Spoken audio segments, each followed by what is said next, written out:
Hello everyone, এটা হচ্ছে মামার বিয়ের 5 নম্বর ব্লগ। তো আমরা ফাইনালি চলে এসেছি আমার নতুন মামিদের বাড়িতে। আর এখানে অনেক বাজি ফুটছিল, আমার তো দেখতে বেশ ভালো লাগছিল।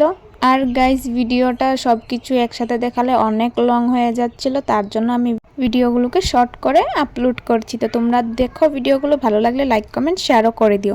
তারপর এখানে আমার নতুন মামির বোন হচ্ছে মামার পা ধুইয়ে দিল হলুদ জল দিয়ে। তারপর এখানে মামির মা এসে মামাকে বরণ করে নিচ্ছিল। আর এখানে শুরু হয়ে গেছে এখন তুমুল যুদ্ধ, যেটা বলার মতো নয়। আর এই মুভমেন্টটা দেখতে আমার কি যে ভালো লাগে, যে সেটা বলে বোঝানোর মতন নয়।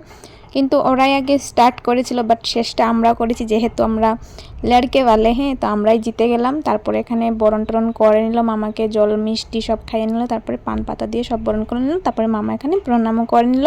তারপরে এখন হচ্ছে আমার মামার শাশুড়ি মামাকে তুলে নিয়ে যাবে হচ্ছে বাড়িতে। তো চলো আমরাও এখন যাই, এন্ট্রি হয়ে যাচ্ছে ফাইনালি। আর গাইস, এত ক্রাউড, মানে এত মানুষ ছিল যে আমরা ভিতরে ঢুকতেই পারছিলাম না। কত কষ্টে ভিতরে এসেছি, আর এসে শুরু হয়ে গেছে। এই যে আমার বোনকে কে স্প্রে মেরে ভরিয়ে দিয়েছে। তো আজকের মতন টাটা বাই, দেখা হবে পরবর্তী ভিডিওতে।